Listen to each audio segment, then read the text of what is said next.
Story of 3 Chicagoans, all raised as Christians, who've decided to ultimately reject that religion. Nadira Rodriguez Muhammad grew up Catholic, but found herself constantly questioning the long-held beliefs of her family. Something was missing for me. Ian Bushner is a law student at the University of Chicago. I felt like that there wasn't a God. Whitney Nichols is a new Loyola grad who grew up in suburban Streamwood. I guess what I was really looking for was what felt most natural and most logical to me.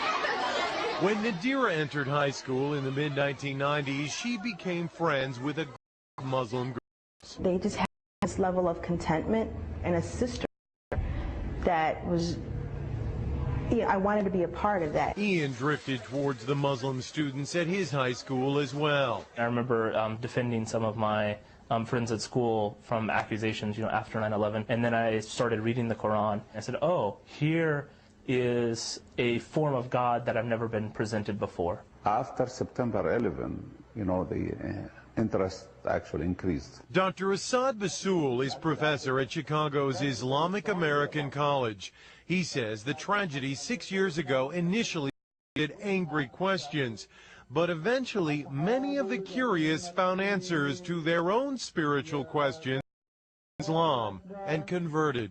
Sometimes, negative things bring positive things. In fact, according to a first-ever random sampling of American Muslims by the Pew Research Center, 21% of the nation's 2.4 million Muslims are converts to the faith. Eventually, I realized that I was looking to the Quran for advice, for direction, and at the point that you believe that the Quran is revelation from God, then you're a Muslim. The conversion and many changes in their lives. Ian prays 5 times a day. You'll finish a prayer and realize, I've just screwed something up. I've done something mean to somebody. Let me go back and correct that. Nadira wears the scarf, or hijab as it's called. It is part of my character, modesty. It's part of who I am.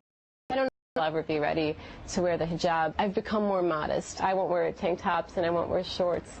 As she has had to constantly defend her new religion. My father asked me right after I converted, why do you be associated with these terrorists? And I'm like, this is what you see? Oh no. And we kind of have to deal with the backlash of who've chosen to do something so horrible. But all say there is no going back. At some age, everyone must decide what they believe and live their life accordingly. I'm Mexican, I'm a female, and I chose this for myself. If you have a personal, relationship with God, whatever that may be, however that may be, then you're in a good place. Mark Sextonmeyer, Fox News, Chicago.